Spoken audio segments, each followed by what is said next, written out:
Good morning. Hello. Hey, we're going to talk about the Christmas story, and I'm not sure if you're aware of it, but the Christmas story is filled with animals.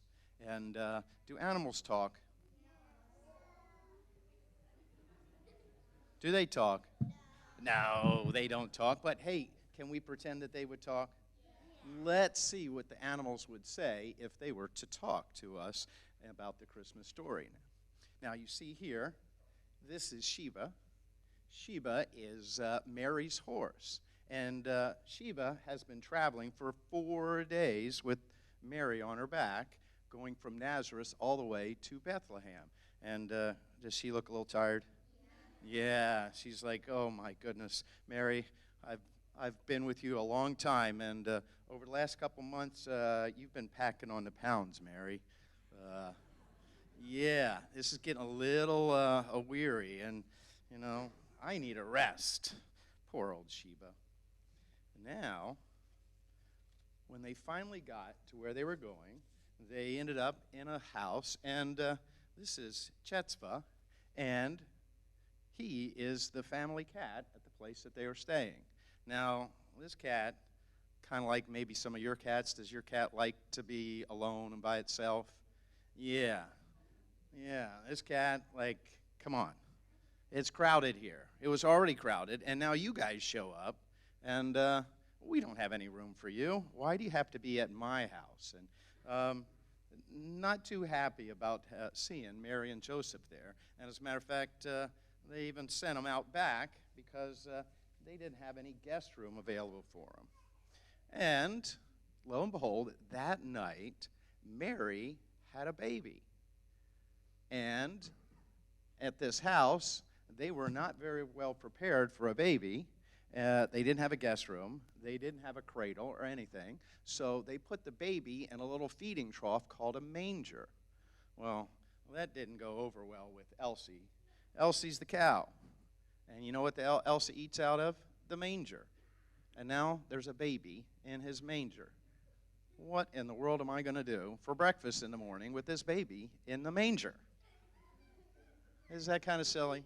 So, oh yes, not a happy cow. Yes. Uh-oh. Meanwhile, up on a hill nearby, there were a bunch of sheep. And this is Rachel. She was sound asleep, and all of a sudden, boom, a big light shone up. Woke her up. She had to put her sunglasses on in the middle of the night. It's like, I was sleeping here. What's going on? As a matter of fact, after that light shone, there were a bunch of angels there, and they started telling this good news that was going to happen in a nearby town. And then they started singing in the middle of the night. Rachel didn't like to hear this singing. It was just all over, and she was kind of into her sleep. So, but the angels did tell the shepherds of some great news. And here's Daniel. He's a sheepdog. And as you can see, he's out searching for things. But he's usually used to hunting sheep. But this time, the angel said, hey, there was going to be a sign in the nearby city, if they go there, that they would find a little baby wrapped in swaddling clothes lying in a manger. Swaddling clothes? What in the world are swaddling clothes, Daniel? He said, I'm used to sniffing out sheep. Why am I smelling swaddling clothes, and who wants to smell a baby? Not too happy about that.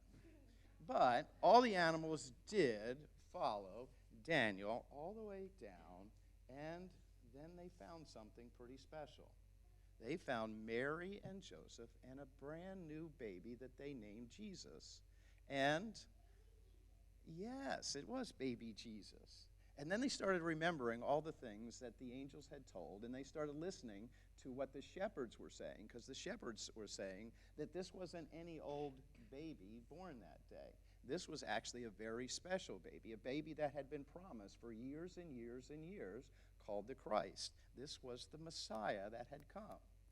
And they learned that this wasn't just a baby, but this was God coming in the form of a man down from heaven. And they started realizing to themselves, you know what? We've been complaining a lot. We've been thinking about ourselves. And now this baby went from a perfect place up in heaven down to a little manger and a bunch of straw and swaddling clothes and came down here in order to be our Savior. They had a quick change of heart. And they thought to themselves, hey, if Jesus can come down and leave heaven, we can probably put up with a few inconveniences. As a matter of fact, those inconveniences were probably very good things that we should have enjoyed having, enjoyed bringing Mary all the way in there, sharing our house with Mary and Joseph, and sharing our little manger with Jesus, and listening to the angels and the beautiful voices as they sung to us. And all of these animals changed from a very cold and hard heart to a nice warm heart, and they received Jesus that night. Is that a pretty cool story?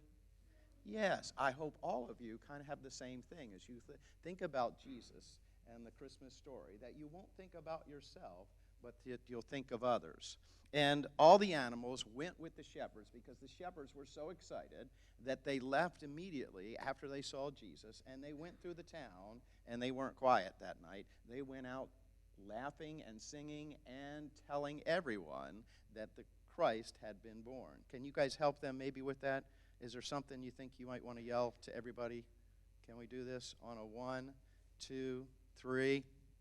Can you yell this if I do that? This is Merry Christmas for those of you who can't read. Let's tell everybody here in the building that together. 1, 2, 3. Merry Christmas! Very good. You guys can go back and have a seat.